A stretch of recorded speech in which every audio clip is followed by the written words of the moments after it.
Welcome back to Speargrass Forge. If you're new here, thanks for coming. If you're coming back, thanks for returning.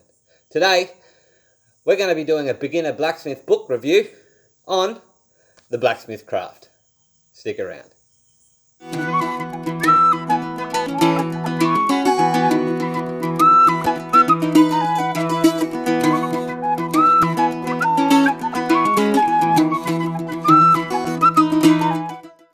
Okay, so today we're going to be reviewing the Blacksmiths Craft as a book review for beginners.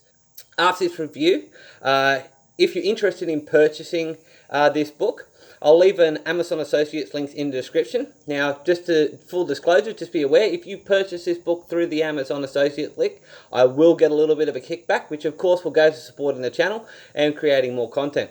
This is the Blacksmiths Craft by Charles McRaven. It was first published in 1981 under the title Country Blacksmithing. Now, it's got a 4.4 star rating on Amazon, length of 236 pages, not including the introduction, a glossary or index. And so, to go through some of my initial thoughts, Charles McRaven has written a very easy to read and enjoyable book in the Blacksmiths Craft. The book's well made and good quality, and with regular care should last many years of use and reference. The style is both conversational and storytelling, as he describes tips, tricks, and some techniques of this craft.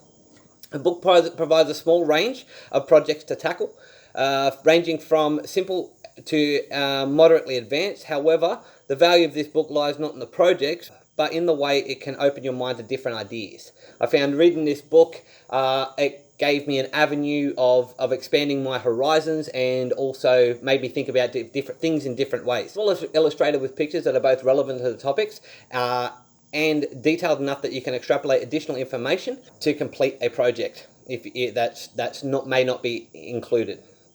Now, some of the positives of this book: it's easy to read and entertaining, educational, good broad information on steel and steel types, along with working the steel. However, you do have to bear in mind this book was published over 30 years ago, so some of the information may be a little bit out of date. The description on how to set up a forge, while not exhaustive, is detailed enough to allow anyone a starting point for looking into a solid fuel forges. Again, remembering this was written over 30 years ago, it still includes a brief coverage of gas forges too.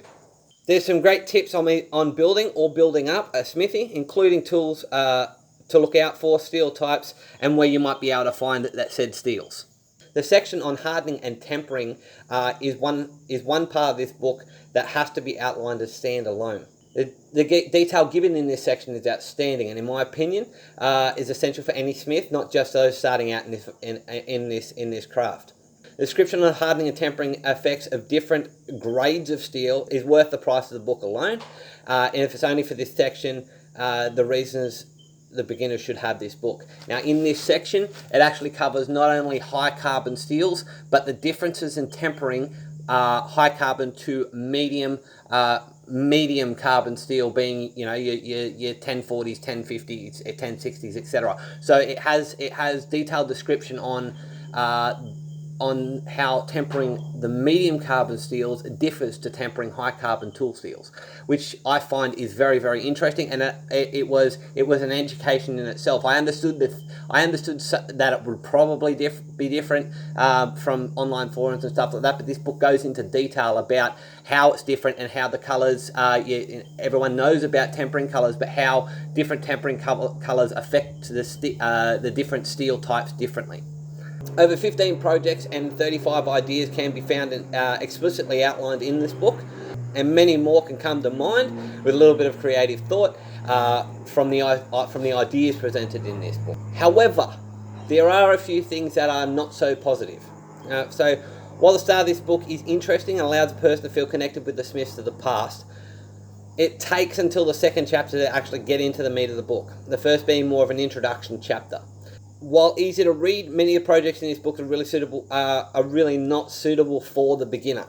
A lot of the projects in this book require tools and experience that may not be owned or possessed by someone that is starting out in this craft. It's a great thing to aim towards, and of course, with those tools and tooling, you can build up to it. However, as a beginner smith starting out with either nothing or very limited funds and tooling, the the projects in this book aren't 100% suited to that. So half of this book is focused on homesteading, and while that is interesting, it's not particularly useful to myself or, in my opinion, to beginner blacksmiths.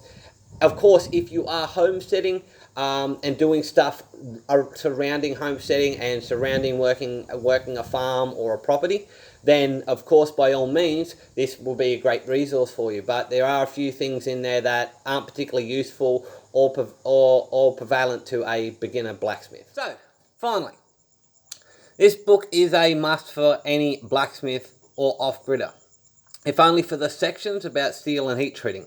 But there are better books if you are starting out.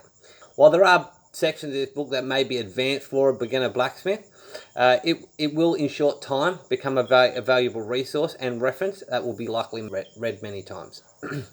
So finally, let's give this book a rating. So personally, I'm gonna come up with a rating system. For beginners, we're going to use ball peens, and for a must-have in the library, we're going to use anvils. So this book, I'll rate 3 ball peens when it comes down to usefulness for beginners. However, as for a must-have in any blacksmith library, I rate this as a 5 anvils. So thanks for watching. If you like what you saw, don't forget to hit that like and subscribe button. If you do want to purchase this book, check out the link in the description for the Amazon affiliates, like I said.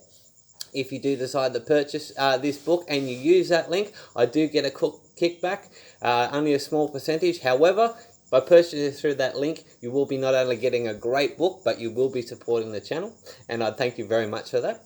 Don't forget to hit that like and subscribe button. Check out my previous videos here.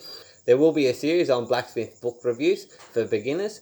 Check out the playlist on my channel for that. And finally, thank you very much for coming, and I hope to see you again next time. Cheers.